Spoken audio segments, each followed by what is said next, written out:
doesn't he? Hello, everyone. I'm the half-naked one, Linda Dano. Okay, Dee? We're doing sex on attitude. I'm fine. All right, I'm fine. Is there a... Hi, I'm Dee Kelly. We almost forgot that. We do sometimes. We have to yes, tell them something. We have a little problem here. Remember, I did a segment called on Solo Source, which is an organization for people dealing with divorce and separation. And sometimes when we give out a number on attitudes that spells a word or anything, it can be a little confusing. You don't know which number to push for the letter and things like that. Most people do, but some people didn't, and they wrote in. So we called the hospital. I could never get the number. Anyway, the number for Solo Source turned out to be very close to a travel agency. Actually, it was the number. It was the number. Agency. So to clear this whole matter up, they were thrilled. They thought they were getting all kinds of business. For more information about divorce, call Solo Source at 1-800-522-7656. Now let's give you that number again. 1-800-522-7656. And our sincere apologies to Forbes Travel Agency in Fox Chapel, Pennsylvania, who are closing because they couldn't hire enough people to answer all the phone calls. They've handled about 4,000 calls. Yeah. Now, does this tell you something about the state of marriage in this country? That's right. Trying to reach Solo Source. Yeah. So Forbes Travel, we are terribly sorry. And come and visit. And we'll do it again like that. You will. No, we're kidding. We're hard. Tell everybody about this shirt you have on. Okay, this is a great shirt. Go ahead, show everybody. Okay. Now let's turn around.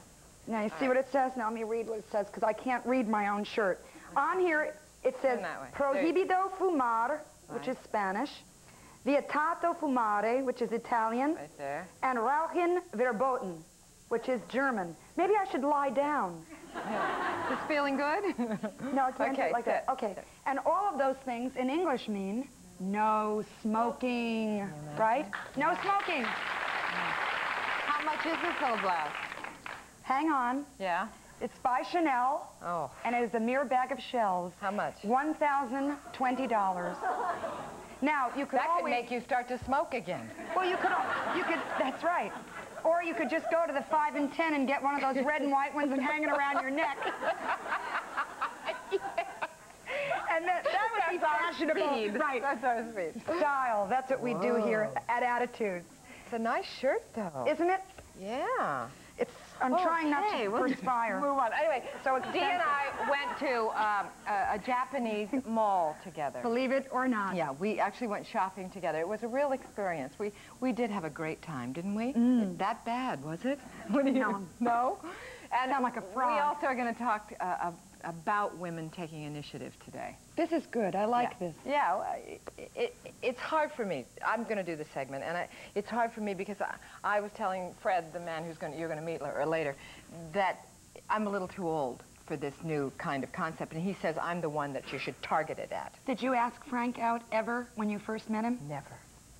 He asked me out, but I don't know. I just asked a man out for dinner. Anyway, let's introduce your dear friend, okay? All right. Our first guest is an actress of enormous talent. She's been in the envious position of playing Tom Selleck's lover, Rebecca, in the hit film 3 Men and a Baby. She kissed him. Yes, she did. And she's currently appearing as Alice in the off-Broadway play Aristocrats here in New York. I worked with Margaret a few years back on As the World Turns. Well, she's also a very special friend of mine from college. I even sang at Margaret's wedding, and we'll tell you all about that. But, what was that you just did? Oh, just a little sound to go along with my frog voice. But you have to meet her because she's a dear friend of mine and Linda's. Give a big welcome to Margaret Colin. Margaret Colin.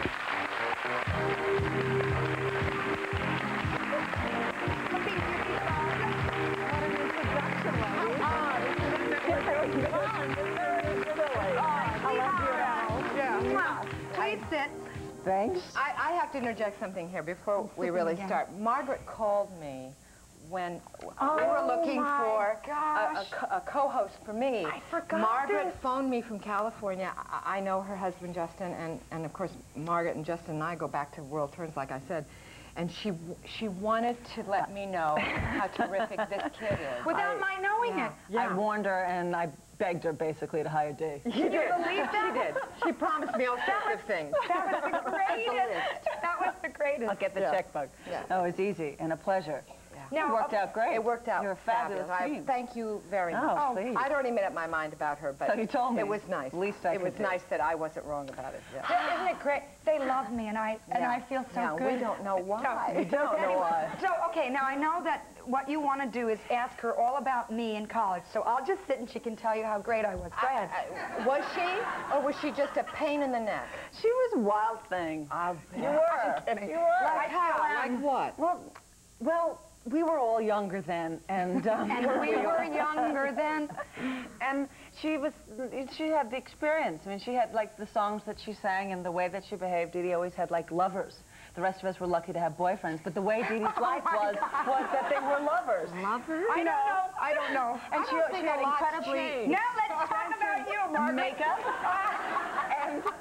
And we used to go listen to her sing Billie Holiday songs. Oh, yeah. My mother and I used to go out everywhere on Long Island and listen to... I love her mother. She's beautiful. To her sing songs. I'd never heard of Billie Holiday at that point. Yeah. So when I listened to her sing God Bless the Child, I think I fell in love. What she meant was that I was a little bit, I guess, mature for my age. I had a lot of responsibility, and that's it. So she's dramatic. So she's dramatic. Now I'm totally in it. Yeah, we're getting off this. I'd get on to something real quick. I think she's embarrassed. Like Margaret's new baby. Yes, you're pregnant. Well, it's not a new baby. I brought it with me. Yeah.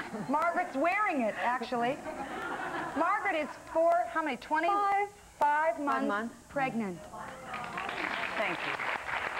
That's very nice of you. Thank you. And tell us who you are married to. Justin Dees. Who just won an Emmy. For Santa Barbara. Santa Barbara, yeah. He's a big Third star. one. Third Emmys? I didn't know it was that many. I thought it's disgusting, isn't it? Isn't it? It's really. But he's brilliant, so we let him collect the statues. Yeah. How do you two do it bi-coastally, being married? Because now you're in New York and is she in L.A.? Do you ever speak? Yes, we have phones. You had to. They did. We spoke once, 5 months ago. Right. They did a little more than speak, actually. Yeah. It's tough. You know that it's tough. You know that it's tough. It's a lot of, it's exhausting, and you have to get home to make the phone calls, and then you look forward to the phone calls, and the relationship is always on the phone, and then you spend lots of money going back and forth, and you miss it. You're lonely. You miss that person. You don't want the relationship to slow down because you're apart, but then you're apart for a really good reason. It's work. You know, so work. Now, really, fortunately, now we're together again because he came in Saturday and we're together for a while. He can feel the baby and everything. It's like, oh, you don't know what you missed, and I really miss him now because it was a big surprise. Yes, it was. It was a big surprise. She was one of the first people I told when I knew for sure. Like, oh, Margaret, you're 8 weeks pregnant. Oh, thank you. I almost dropped dead. The doctor told me, I told Dee Dee. This was not in the plan. No, but it's also, you want to keep the career separate, you want to keep the identity separate, and that takes work too. Because we're both proud of each other. You'll continue to go on and work just as hard. Or what do you think you'll do now that you have a baby? I think I'm going to look forward to, I'm looking forward to being that mom, which is not an image I had for myself. Yeah. She'll be great. She comes from a big family, right? Five of you? Yeah. Tell everybody about them, just a little bit. Oh, they're fabulous. One of 5, and all Long Island, and my father was a police officer, and my mother's perfect, and she is. And I've got an older sister and 3 younger brothers and 3 nieces, and it's just really supportive, wonderful. Any of them actors? Explosive family. No. Nobody, not just professionally, you. Just me, yes. Funny. Yeah, oh, they must great. be thrilled with you. It's one, and they don't, I mean, about as fancy as a duck with them, so it's really kind of wonderfully relaxing. You've had a very successful career in film and in television, 2 series, loads of commercials, I mean, soap opera. She's never been out of work. She stepped out of college, just went into the city for a pretzel, and came back with a soap opera. So, and she's been working ever since. She was 12 then. It's amazing. Now, what prompted you, with a very successful and, high-paying career, to come to New York to do a play like Aristocrats? Oh, wow. There was an offer to do another film that was fine, but it was yet another ingenue and another miniskirt and a supporting role to be cut out of the film.